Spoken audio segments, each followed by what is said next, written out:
Сәлеметсіздер ме, құрметті оқушылар. Бүгін біз жайсандар бөліміндегі жайсанды анықтау деген есепті шығаратын боламыз. N натурал сан берілген, егер ол жайсан болса баспаға жайсан, әйтпесе құрама сан сөзін шығар. 5 саны бізде жайсан болғандықтан жауапқа жайсан шықты. Ал 9 деген сан бізде құрама сан болғандықтан жауапқа құрама сан сөзі шықты.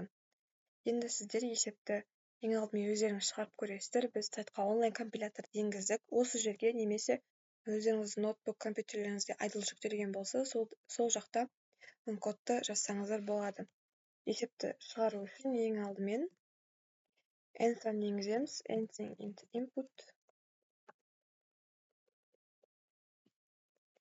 Енді біздің санымыз жайсан немесе құрама сан екенін белгілеп отыру үшін қандай да бір айнымалыны енгіземіз.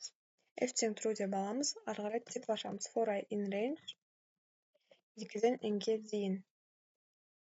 Яғни жайсан деген бізде бірге және өзіне ғана бөлінетін сан болғандықтан, біз оның жайсан екенін тексеру үшін сол 1 мен n аралығындағы барлық сандарды n-ге бөліп қараймыз. Егер қандай да бір ғана сан болса да, ол бізде n-ге бөлінетін болса, ол бізде құрама сан болып саналады.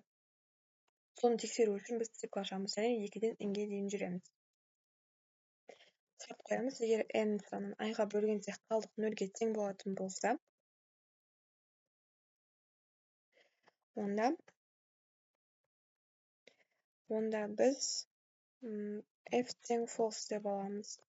Яғни біз құрама сан екенін белгілеп алдық және break деп циклді тоқтатамыз. Өйткені бір сан бөлінетінін білгеннен кейін басқа сандарды тексерудің керегі жоқ.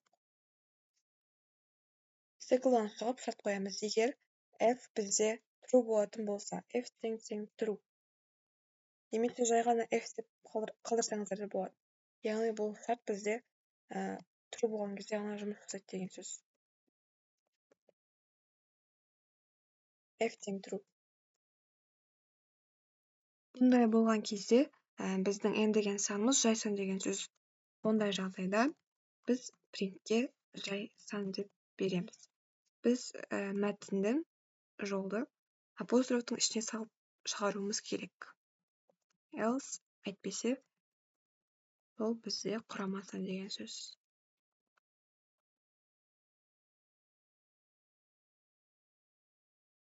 Тексеріп көретін болсақ, кодты орында деп басамыз.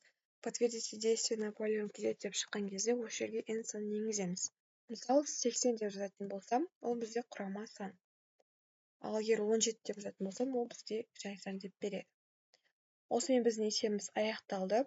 Есептің шешімі деген жерде код тұрады. Есептің шешімі сіздер бұнымен ғана тоқталып қоймай, өздеріңіз логикаларыңызбен есептің, яғни басқа шешімін де шығарсаңыздар болады. Осымен біздің есебіміз аяқталды. Сіздерге есеп түсінікті болды деген ойдамын. Назарларыңызға рахмет.